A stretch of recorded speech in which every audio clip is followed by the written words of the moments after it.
ഭഗവാനെ കൃഷ്ണ, എത്ര കാലായി ഞാൻ നിന്റെ അടുത്ത് വരുന്നു. ഇപ്പൊ തന്നെ 25 വയസ്സ് കഴിഞ്ഞ്. ഈ വിഷുവിനെങ്കിലും എന്ത് കാര്യത്തിലും ഒരു തീരുമാനം ഉണ്ടാവോ?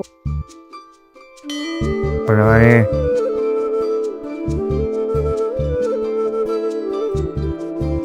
അത് കുട്ടി ഭഗവാന്റെ മുമ്പിൽ കാര്യമായിട്ട് എന്തോ പറയുന്നത് കേട്ടായിരുന്നു. എന്തെങ്കിലും ആഗ്രഹങ്ങളൊക്കെ ഉണ്ടെങ്കിൽ നമ്മളോട് പറയാം, നമുക്കൊന്ന് നോക്കാം. ഞാനൊന്ന് പോയേ, അല്ലെങ്കിൽ ഈ കാണാൻ കൊള്ളാത്ത പെമ്പിള്ളേർ കണ്ട ഇങ്ങനെ കുറെ നടന്നു. കല്യാണപ്രായമായിട്ടും ഒന്നും അങ്ങോട്ട് ശരിയാവുന്നില്ലല്ലേ?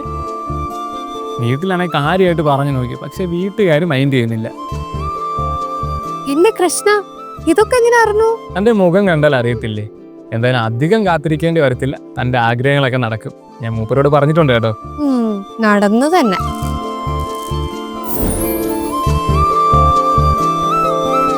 ഭഗവാനെ, ഇതെന്ത് മായ, ഇതെന്ത് മാജിക്കോ? ഇത് നടന്നില്ലേ പിന്നെയാണ് ഒരു കല്യാണം നടക്കാൻ പാട്. ഞാൻ പോട്ടെ. എങ്ങോട്ട് പോണ്? വിഷുവായിട്ട് വാങ്ങി പുതിയ കുപ്പായാണ്, ഇത് നേരൊക്കെ തന്നിട്ട് പോയാ മതി. അയ്യോ, എനിക്കിത് മാത്രമേ അറിയാവൂ, എനിക്ക് തിരിച്ചെടുക്കാനൊന്നും അറിയത്തില്ല. മര്യാദക്ക് ഇത് തിരിച്ചാക്കി തന്നോ? എന്നെ കൊണ്ട് പറ്റൂലെന്നല്ല ഞാൻ പറഞ്ഞത്, പക്ഷെ ഇതുകൊണ്ട് പറ്റും. ഇതാകുമ്പം ഈസി ആയിട്ട് കഴുകാനും പറ്റും, നല്ല പോലെ കറയുമ്പോ.